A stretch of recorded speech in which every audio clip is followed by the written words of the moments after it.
नमस्कार सभी को। आप सभी को इस स्वतंत्रता दिवस की बहुत-बहुत शुभकामनाएँ मेरी ओर से और पूरी टेक्स्ट बुक टीम की ओर से। हम जो है 77th इंडिपेंडेंस डे सेलिब्रेट कर रहे हैं। एक लंबी यात्रा भारत जो है कर चुका है अपनी आज़ादी के बाद 1947 में 15 अगस्त को हम आज़ाद हुए थे ब्रिटिश साम्राज्यवाद से और आज जो है 2023 में हम खड़े हैं और अपनी इस बोल सकते हैं आज़ादी को सेलिब्रेट कर रहे हैं। तो दोस्तों जब भी हम आज़ादी की बात करते हैं बहुत सारी ऐसी इंस्पायरिंग स्टोरीज है हमारे पास, बहुत सारे जो शूरवीर हमारे फ्रीडम फाइटर्स थे जिन्होंने निरंतर निरंतर डट कर हमारे जो बेसिकली जो हमारे ऊपर उपनिवेशवाद था उससे उसके खिलाफ लड़े, जो ब्रिटिश ताकत थी उसके खिलाफ लड़े और कहीं ना कहीं हमको आज़ाद करवाया। एक एक सुनहरे भविष्य भारत का की जो नींव उन्होंने रखी। आज मैं आप सभी से को इस दिवस की शुभकामनाएं तो जरूर दूंगा। इंडिपेंडेंस डे है तो उसकी आप सभी को बहुत-बहुत शुभकामनाएं। 77th इंडिपेंडेंस डे हम सेलिब्रेट करें तो 15 अगस्त की बहुत-बहुत शुभकामनाएं आप सभी को। बट उसके साथ-साथ थोड़ा-सा मैं कुछ आप सभी को एक सफर पे लेके जाना चाहता हूं जो कि हमारे फ्रीडम फाइटर से जुड़ा हुआ है। ऐसे बहुत सारे जो हमारे पॉलिटिकल लीडर्स हुए हैं जिन्होंने अपनी मेहनत से अपने निरंतर प्रयास से हम हमारे इस देश को आजाद करवाया है। ओके, उसमें बहुत प्रकार के और अगर हम इस आजादी की लड़ाई को देखें तो काफी लंबी लड़ाई है। ठीक है, वो शुरू होती है आपके अगर हम बात करें तो 1857 के जो रिवॉल्ट है, ठीक है, जिसको ब्रिटिशर्स ने सिपाही म्यूटिनी कहकर नकार दिया, धिक्कार दिया। उसको उसको जब वीडी सावरकर ने उसको जब अपनी किताब में लिखा तो कहा कि ये भारत की स्वतंत्रता का पहला संग्राम था। ठीक है, पहला स्वतंत्रता संग्राम के रूप में उसका नाम दिया गया। वहां से लड़ाई हुई, वहां पे भी हमको सफलता मिली, प्रयास लगातार चलते रहे। फिर जब अगर आपको पता होगा जब बंगाल विभाजन का प्रयास किया गया, बिकॉज ब्रिटिशर्स तो चाहते थे कि इस देश को जितना तोड़ सके तोड़ दे, तो उन्होंने बंगाल विभाजन का प्रयास किया। और वहां पे कहीं ना कहीं जब बंगाल विभाजन की बात हुई तो वहां से एकदम से जो आक्रोश है, एक राष्ट्रवादी आक्रोश निकल के आता है, स्वदेशी आंदोलन स्टार्ट होता है।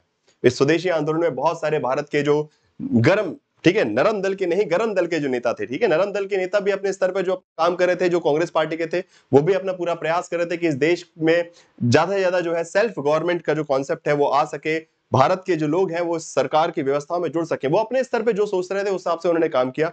फिर जब स्वदेशी आंदोलन होता है तो फिर नरम दल के नेता जो है लाल बाल पाल, ठीक है, लाल बाल पाल जैसे नेता निकल के आते हैं और वो बात करते हैं कि हमको स्वराज चाहिए। ये छूट मुट चीज से हमारा काम नहीं, मन नहीं भरेगा, हमको तो ये पूरा हिंदुस्तान चाहिए। वो लड़ाई वहां से शुरुआत होती है। फिर आते हैं जब 19 मतलब बेसिकली 1950s 1960s में जब बेसिकली गांधी जी का आना होता है 1916 1915 के में, जब गांधी जी जो है हमारे इस संग्राम की स्वतंत्रता संग्राम की कमान संभालते हैं धीरे धीरे करके। फिर एक बेसिकली नॉन कॉपरेशन मूवमेंट होता है आपका, फिर सिविल डिसोबीडियंस मूवमेंट होता है, रॉलेट एक्ट के बेसिकली रॉलेट सत्याग्रह होते हैं, उसके बाद आपका क्विट इंडिया मूवमेंट फाइनली। तो ऐसे बहुत सारे लगातार प्रयास, इस बीच में ऐसा नहीं कि सिर्फ एक तरफ से प्रयास चल रहे थे, हर तरफ से प्रयास चल रहे थे। ठीक है, भले वो क्रांतिकारी नेता हो देश के, वो अपने स्तर पर ब्रिटिश सरकार को परेशान करने का पूरा प्रयास कर रहे थे। गांधी जैसे मास लीडर जनता के बीच और जनता के साथ जो है पूरे हुजूम के साथ, पूरी भीड़ के साथ जन संग्राम कर रहे थे। तो कुछ लोग क्रांतिकारी गतिविधियां कर रहे थे, कुछ लोग अलग अलग तरीके, सब मतलब सबका प्रयास पूरा था। हम बोल सकते हैं कि किसी का प्रयास आपके हिसाब से अलग होगा, किसी के प्रयास, जैसे आजकल के वक्त में अक्सर देखते हैं ना कि जब पॉलिटिक्स में, इस मुद्दे पर इसलिए बात करना चाह रहा हूं आपसे क्योंकि अक्सर जब भी हम आज के राजनीतिक नेताओं को देखते हैं तो वो अक्सर कहीं ना कहीं कि ये सही थे तो वो गलत थे, इसमें कहीं ना कहीं उलझाते रहते हैं आपको कि सावरकर सही थे तो गांधी सही थे तो कौन सही था कौन नहीं था, ये सब बातों में कहीं ना कहीं उलझाया जाता है और कहीं ना कहीं आपका जो है मन जो है विचलित किया जाता है। तो उससे बेटर मेरा मानना यह है, जहां तक मेरी समझ है, कि सब ने अपनी अपनी समझ के हिसाब से, सभी जितने भी नेता थे, ठीक है, सब वो राष्ट्रवादी थे, अपने स्तर पे जो भी वो कंट्रीब्यूट कर सकते थे इस देश के लिए उन्होंने किया। भले वो हिंदूवादी नेता थे, ठीक है, वो हिंदू राष्ट्रवाद के समर्थक थे, भले वो कांग्रेस पार्टी के नेता थे जो कि एक धर्मनिरपेक्ष राज्य की राष्ट्र की बात कर रहे थे, ठीक है, भले वो भगत सिंह जैसे शूरवीर थे जिन्होंने इस देश की स्वतंत्रता के लिए अपनी जान तक निछावर कर दी। तो उन सभी को हमको पूरे समर्पण के साथ, पूरे आदर के साथ याद करना चाहिए।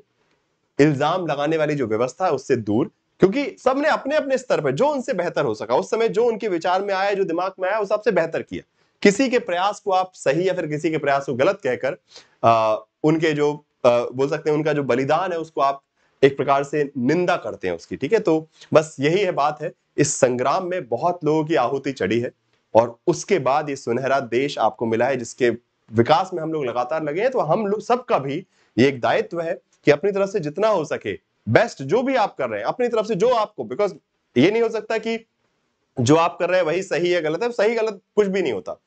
बात होती है कि जो आप प्रयास करें उसको आपने कितनी ईमानदारी से किया, कितनी डेडिकेशन से किया, कितनी निष्ठा के साथ किया। इन सभी ने इस देश को आजाद करवाने के लिए निरंतर प्रयास किए, निष्ठा से प्रयास किए। कुछ प्रयास अधूरे रहे, कुछ कुछ छाप छोड़ गए, कुछ कुछ मतलब कहीं ना कुछ असर उनका रहा और उसके बाद ही आपको ये भारत आजाद मिला है। तो बस हम सबका ये ध्यान रखना है कि उस आजादी जो हमको मिली हुई है इसकी पूरी रिस्पेक्ट करें और इन सभी शूरवीरों की जिन्होंने इस देश के लिए बलिदान दिया और अपने देश के लिए लगातार निरंतर निस्वार्थ भाव से लड़ते रहे, ठीक है। और हम सभी के लिए इस भारत को छोड़ के गए, उसकी सुरक्षा करें, उसके लिए समर्पित रहे और लगातार इस देश के विकास में अपना सहयोग देते रहे। बस यही बात है जो मैं आप सभी को अपनी तरफ से कहना चाहूंगा। और साथ साथ टेक्स्ट बुक टीम भी आप सभी के साथ, पूरी टेक्स्ट बुक की जो जितनी फैकल्टीज हैं, टीचर्स हैं, वो सब लगातार आपके प्रिपरेशन में आपके भविष्य को सुनहरा बनाने का प्रयास करते रहते हैं। और उसी के साथ साथ अभी जो है text book super coaching platform जो है एक स्पेशल ऑफर भी लेके आया है। आजादी सेल भी चल रही है जो कि 15 तारीख तक अवेलेबल रहेगी। तो इस सेल का भी आप यूज कर सकते हैं। आपको मेरा कूपन कोड यूज कर लीजिएगा तो आपको वहां से डिस्काउंट वगैरह मिल जाएंगे। और प्रिपरेशन जो है आपके यूजीसी नेट एग्जाम की प्रिपरेशन और जिस भी अन्य एग्जाम की आप प्रिपरेशन कर रहे हैं उसको टेक्स्ट बुक सुपर कोचिंग के साथ आप कर सकते हैं। इस वीडियो को देखने के लिए धन्यवाद। एक बार फिर से आप सभी को स्वतंत्रता दिवस की, इंडिपेंडेंस डे की बहुत बहुत शुभकामनाएं। धन्यवाद दोस्तों।